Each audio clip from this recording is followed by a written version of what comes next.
Bonjour chers frères et sœurs, je vous salue, vous qui aimez l'histoire. Je vous présente mes excuses. Vous, mes auditeurs abonnés de ma chaîne YouTube, Professeur Alou Kwame René. Il y a une vidéo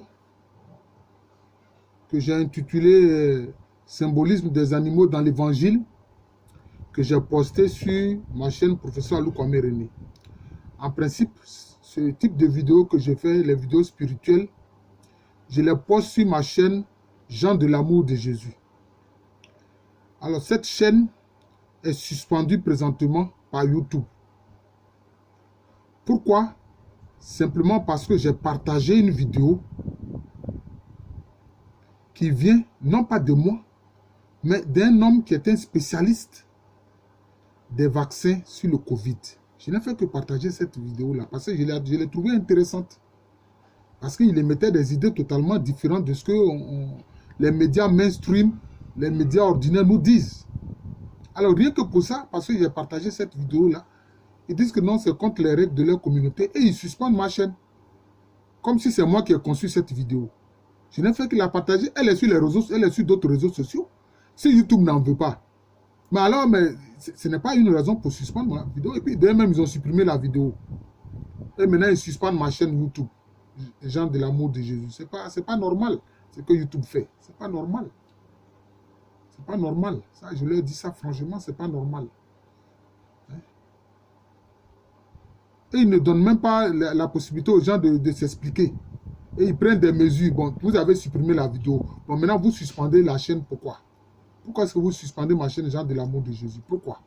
Puisque vous avez supprimé une vidéo qui n'est même pas de moi. C'est une vidéo qui est sur d'autres réseaux sociaux que j'ai partagée auprès de mes auditeurs. C'est tout.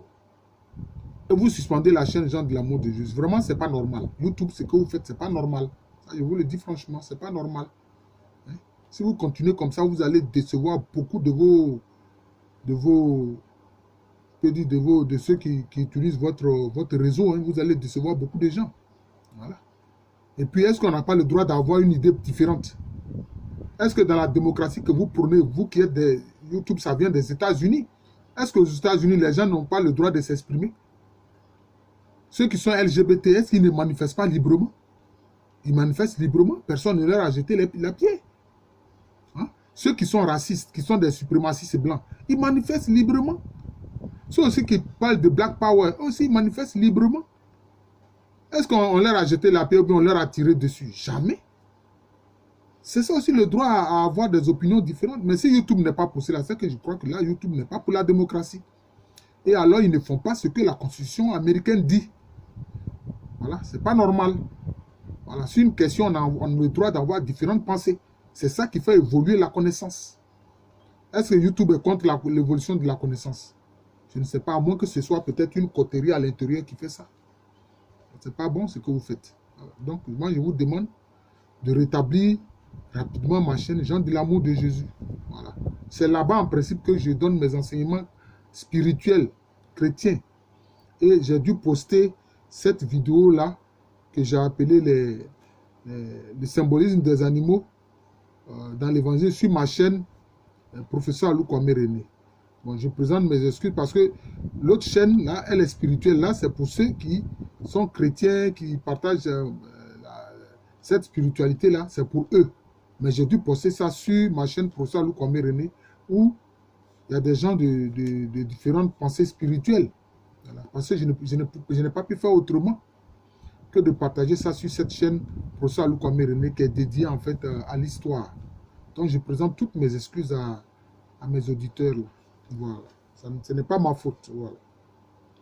Alors je voudrais à travers cette vidéo-là parler de l'univers sanitaire traditionnel des Akans. Je vais parler de l'univers sanitaire traditionnel des Akans. Le peuple Akan le plus connu, c'est le peuple Ashanti. Alors, avec la médecine dite moderne, en fait, c'est le mode de traitement, en fait, qui nous vient de l'Occident, hein, qu'on a appelé médecine moderne. Elle n'est pas toujours efficace pour certaines maladies, notamment certaines maladies africaines qui sont connues des tradis praticiens ou des guérisseurs traditionnel africain depuis longtemps. Hein? Les Africains connaissent des plantes efficaces pour traiter par exemple le paludisme ou bien l'ictère. Hein? C'est ça. Mais aujourd'hui, ceux qui sont dans les villes ne savent pas, ils ne connaissent pas ces plantes-là. Avant, ces plantes-là étaient connues même de l'homme ordinaire. Voilà, parce que cette connaissance n'était pas cachée, c'était connu même de l'homme ordinaire. Vous voyez? Alors, mais je vais parler de l'unité sanitaire traditionnelle des Akans. Les Akans, régulièrement, peut-être une fois par semaine en moyenne, se purgeaient. Ils se purgeaient. Ça, se purger, c'est-à-dire qu'ils font comme un lavement de l'intestin, du gros intestin. Voilà, en se purgeant, notamment, soit ils utilisent souvent les poivres d'hiver d'Afrique. Il y a différents poivres d'hiver d'Afrique. Voilà. D'ailleurs, dans les échanges avec les compagnies européennes, les compagnies européennes venaient acheter ça, venaient acheter ces poivres-là. Voilà, donc c'est cela. Donc ils se purgeaient avec. Et disons, l'objet pour se purger, donc le purgeoir, c'était issu de plantes, souvent avec, je peux dire, des lianes. Et les Européens ayant constaté cela, ils vont envoyer un autre modèle qui est en plastique, hein, qu'on vend encore et qu'on trouve encore sur nos marchés. C'était pour répondre à une demande des Africains. Il faut savoir cela. Deuxième chose, par exemple, il y a la plante que les gens, que les Indiens appellent Amanyine et que les Nzema, les Apolloniens appellent Amaliko. C'est un peu comme le basilic. Hein, c'est un peu un basilic qu'on trouve en Afrique, dans les zones tropicales ou subéquatoriales ou même équatoriales. Mais c'était une plante qui avait, comment je vais dire ça, qui soignait beaucoup de maladies. Beaucoup de maladies. Par exemple, quand on a une conjonctivite ou bien quand on a mal aux yeux, on mettait un peu du jus de la maliko ou bien de cette basilic-là dans les yeux. Ouais. On se purgeait aussi avec. Vous voyez? Et quelquefois, on faisait des sortes de bains marinés avec la maliko ou bien amanyine. D'ailleurs, il y a un dicton ou un proverbe agné qui dit « Ekoussou amanyine aya ten vent ». Les Nzema disent « Ekoussou amaliko aya ten vent ». Parce que c'est une plante, une fois que vous remuez vous la remuez, son odeur se dégage, son odeur emplit l'atmosphère. Vous voyez. Maintenant, il y a les acteurs qui guérissaient les malades, notamment dans le monde. J'ai eu à parler notamment du Komfo. En langue cuit, on appelle le Komfo. C'est une sorte de médium. En Agni, on dit combien, et en Baoulou, on dit combien. En fait, c'est un homme qui fait une danse de possession. Ce sont les esprits qui sont divers, les esprits qui sont dans la nature, les esprits de l'eau, des forêts, etc., qui viennent, donc, qui entrent dans cet homme-là ou cette femme-là.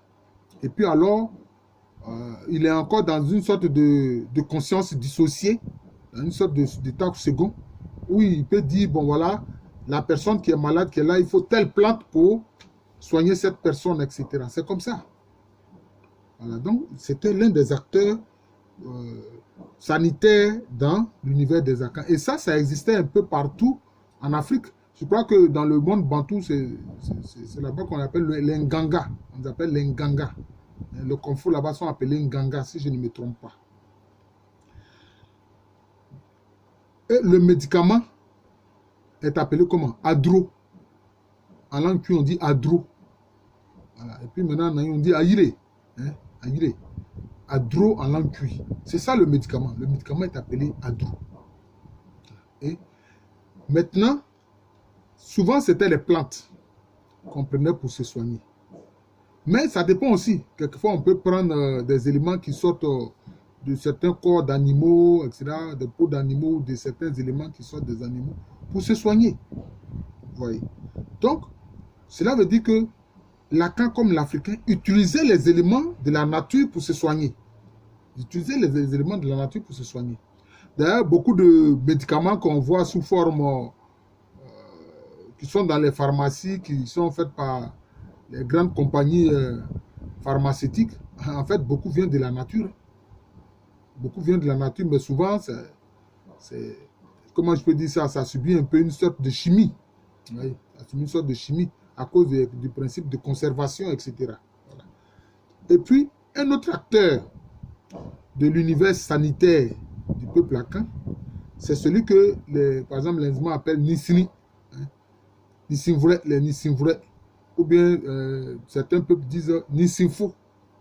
Mais, par exemple, chez les Agnis, notamment les Agnis d'Aboisseau, les Agnis sans vie, ils disent Adiofoué.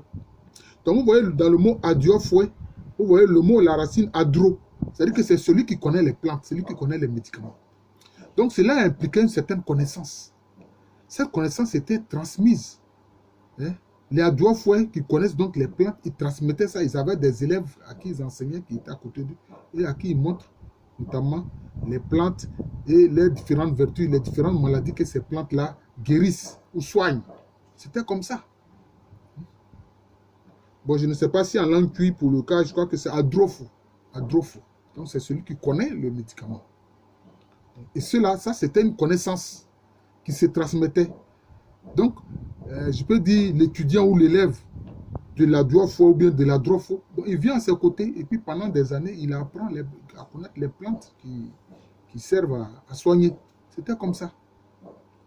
Mais pour le cas du Komfo, là, on voit que lui, ce sont les esprits qui lui permettent donc de soigner les gens. Mais évidemment, quand il revient de son état de conscience dissocié, les gens lui disent, bon, pour telle maladie-là, hein, pour laquelle le malade là est venu te voir, bon, les esprits ont dit que c'est telle plante qui peut soigner la personne. Donc, après, il retient que telle plante soigne telle maladie. Telle plante soigne telle maladie. C'est comme ça. Donc, c'est comme ça que les Africains se soignaient. Voilà. C'est comme ça que les Africains se soignaient. Anciennement, notamment ici, en l'occurrence, les Akans, mais un peu partout en Afrique traditionnelle, c'était comme ça. C'était avec les plantes que les gens se soignaient. Ils avaient une certaine connaissance. Qu'est-ce qui se passe aujourd'hui? Cette connaissance est en train d'être perdue. Pourquoi? Parce qu'il n'y a pas une politique qui tend à recenser cette connaissance traditionnelle et, je peux dire, à l'utiliser actuellement. Vous voyez? Bon, il y a certains, ceux qu'on appelle aujourd'hui les tradis praticiens, etc., bon, qui essaient de faire cela. Mais, cela n'est pas associé, je peux dire, dans le cadre de l'hôpital ordinaire, notamment que les citadins fréquentent, que certains citadins fréquentent. Mais il est dit que dans beaucoup de pays d'Afrique, même en Côte d'Ivoire, on dit que près de 75% de la population se soigne avec des plantes de façon traditionnelle. Donc, près de 75% de la population ne va pas dans les hôpitaux. Parce qu'ils craignent que, bon, l'ordonnance qu'on leur donne, la prescription qu'on leur donne leur revienne trop cher parce qu'ils n'ont pas les moyens de payer, d'aller dans des pharmacies et puis d'acheter les médicaments. Ouais. Mais ces connaissances ne doivent pas être perdues. Il faut qu'on puisse recenser cela, connaître les plantes, etc., qui guérissent ces différentes maladies. Vous voyez? Donc, c'est ça le problème. Il y a par exemple un homme, je ne sais pas comment on l'appelle, je crois que lui, il a trouvé les vertus de l'argile. Il guérit différentes maladies avec des argiles selon le dosage. Il arrive même à faire le dosage. Vous voyez? Et à administrer l'argile selon la posologie. Mais à un moment, semble-t-il, il a collaboré avec le CHU de Treichville. Mais cette collaboration n'est pas allée trop loin. Il paraît que certains médecins se sont plaints, etc., que voilà, les gens vont trop vers lui, etc. Bon, vous voyez? Je crois que ce monsieur s'appelle Aboutou. Alors, si je ne me trompe pas, je crois qu'il s'appelle Aboutou. Vous voyez? Alors qu'il y a certains pays comme le Ghana où, mais ceux qui ont la connaissance de ces plantes-là traditionnellement, ils sont bien utilisés et l'État leur permet d'exercer. Et puis quand ils donnent leurs médicaments, toutes leurs références, je peux dire géographiques, leur adresse, etc., tout ça est mis sur la boîte qui contient le médicament. Donc s'il y a un problème, on sait où le trouver. S'il y a des conséquences fâcheuses, on sait où le trouver. Je pense que tous les pays africains doivent chercher à faire cela. Nous ne devons pas compter sur la médecine dite moderne. Voilà. Parce que les maladies que nous avons depuis nos ancêtres, mais il y avait des médicaments, des plantes pour répondre à ces maladies-là. Et ces maladies continuent puisque nous sommes dans un environnement équatorial, subéquatorial ou tropical humide ou bien tropical sec. Vous voyez? On dit que ces plantes-là sont connues. Il faut les répertorier simplement. Il faut faire ce travail-là. Il y avait un professeur, paix à son âme, le professeur Ake, je crois, qui était de l'université Félix Houphouët-Boigny, l'université d'Abidjan, qui avait une grande connaissance aussi de ces plantes-là, parce que bon, lui-même, c'est un scientifique qui travaille donc sur les plantes. Bon, il a fait, c'est vrai, des travaux, etc. Bon, j'espère que son œuvre est perpétuée, mais il faut que l'État s'implique. Il faut que le gouvernement s'implique. Voilà. Nous n'allons pas que compter sur les médicaments des firmes pharmaceutiques. Les firmes pharmaceutiques ne connaissent pas toujours les maladies d'Afrique. Voilà. Les Européens, ils ont leurs maladies qui développent. Les Asiatiques, ils ont leurs maladies qui développent. Les Américains ont des maladies qui développent. Les Africains aussi ont des maladies qui développent. Et donc, pour lesquelles il y avait une réponse auxquelles nos ancêtres avaient avec des plantes. Il faut qu'on puisse répondre au problème de ces maladies-là. Soigner l'ictère, par exemple, avec la médecine moderne, ce n'est pas facile. Alors qu'il y a des plantes pour soigner l'ictère. Il n'y a pas de problème. Il n'y a pas de problème pour soigner l'ictère. Oui. Ce que les Baoul appellent Djokwadjo. Même quand vos yeux sont devenus totalement jaunes, tout votre corps est devenu totalement jaune. Mais en une semaine, le problème est réglé. Vous trouvez la santé. Vous voyez? Donc c'est ça. Donc j'ai voulu parler un peu de cet univers sanitaire de l'Afrique traditionnelle. Voilà. Une fois encore, je présente mes excuses à mes auditeurs de cette chaîne, professeur Alou Kwame René. Je leur présente des excuses pour avoir posté sur cette chaîne-là ma vidéo spirituelle qui s'adresse plutôt aux chrétiens d'abord, à ceux qui sont abonnés à cette chaîne, gens de l'amour de Jésus. C'est à mon corps défendant que j'ai dû le faire parce que je ne peux pas faire autrement. YouTube a suspendu ma chaîne gens de l'amour de Jésus. Donc j'ai dû poster cette vidéo spirituelle-là sur la chaîne professeur Alou Kwame René. Mais je vois que quand même il y a des gens qui sont en train de regarder cette vidéo-là. Voilà. Que j'ai intitulé Symbolisme des animaux dans les évangiles. Voilà. Et cette vidéo-là, c'est l'univers sanitaire traditionnel des Akans. C'est important. Il faut que nous perpétuons les connaissances de nos ancêtres au plan sanitaire, au plan de la connaissance des plantes. Vous voyez? Au plan de la connaissance des plantes. C'est important. Voilà. Je vous remercie. Je suis le professeur Alou Kwame René, professeur titulaire d'histoire à l'université Félix Houphouët-Boigny. Université qui est à Abidjan. C'est dans le quartier de Cocody. C'est en Côte d'Ivoire, un pays situé en Afrique de l'Ouest. Je ferai peut-être une autre vidéo là sur ce qu'on appelle les SOFO. Et aussi, au plan traditionnel, ils soignent. Mais ils soignent avec l'eau. En fait, c'est des gens qui ont subi un peu l'influence du christianisme. Mais ce n'est pas du christianisme, ce n'est pas, en fait, je peux dire de la chrétienté. Mais ce n'est pas le christianisme catholique venu d'Europe ou bien méthodiste venu d'Europe. Non, non, non. Voilà.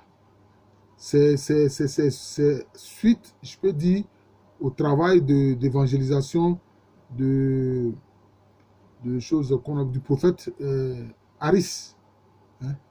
William Wadé Harris. Voilà. Et c'est ceux-là. Ils soignent surtout avec de l'eau. Ils soignent avec l'eau. Donc j'aurais à parler d'eux. Eux aussi, ils sont dans le monde akan. C'est ceux-là, on les appelle les Sofo. Voilà. Ça fait aussi partie de l'histoire, notamment de nos populations africaines. Ça entre dans le cadre de l'histoire. C'est vrai, ça concerne la religion. Mais ça entre aussi dans le cadre de l'histoire. Et donc, je ferai une vidéo là-dessus. Voilà. Je vous remercie. Je vous souhaite une très bonne journée.